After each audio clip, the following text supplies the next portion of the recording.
Hello viewers, எல்லோரும் நல்லா இருக்கீங்கன்னு நினைக்கிறேன். என்னோடய தேர்ட் ரிவ்யூக்காக எல்லோரும் வெயிட் பண்ணிகிட்ருப்பீங்கன்னு நினைக்கிறேன். நிறைய வியூஸ் போகுது கைஸ், யாருமே சப்ஸ்கிரைப் பண்ண மாட்டேங்கிறீங்க. என்னோடய வீடியோஸ் பார்க்க சப்ஸ்கிரைப் பண்ணிக்கோங்க, பெல் ஐக்கன் கிளிக் பண்ணிக்கோங்க நோட்டிஃபிகேஷன்ஸ் வரதுக்கு. ஸோ இது என்னோடய second bottle of Jagadish Meena hair oil. ஓகேங்களா? ஏம்மா இவ்வளோ லேட்டாக வீடியோ போடுறேன் அப்படின்னு கேட்காதீங்க. நான் முன்னாடி வீடியோஸில் சொன்ன மாதிரியே நான் வீக்லி த்ரைஸ் இல்லை 4 டைம்ஸ் தான் ஆயிலே வைப்பேன். ஏன்னா ஆஃபீஸ் போகும்போது நம்ம ஆயில் வச்சுட்டு போக முடியாது இல்லைங்களா? அதனால் ஸோ இதுதான் என்னோடய செகண்ட் பாட்டில். ஆனால் தேர்ட் ரிவ்யூ நான் வந்து அப்லோட் பண்ண போகிறேன். தேர்ட் டைம் என்ன மாதிரி க்ரோத் இருக்கா இல்லையா, அது எல்லாமே நான் அப்லோட் பண்ண போகிறேன்.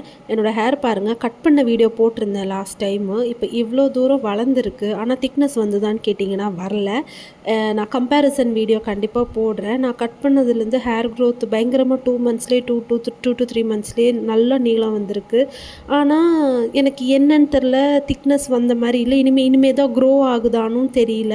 அந்த சென்டர் ஹேர் மட்டும் பாருங்களேன் எவ்வளோ நீளமாக இருக்குதுன்னு. எல்லோரும் சொல்கிறாங்க ட்ரிம் பண்ணு, ஈக்குவலாக வச்சுக்கோ, அப்போ தான் நல்லாயிருக்கும். ஆனால் எனக்கு வந்து ட்ரிம் பண்ணவே மனசு வரலங்க. இப்படியே தான் சுற்றிட்டுருக்கேன்.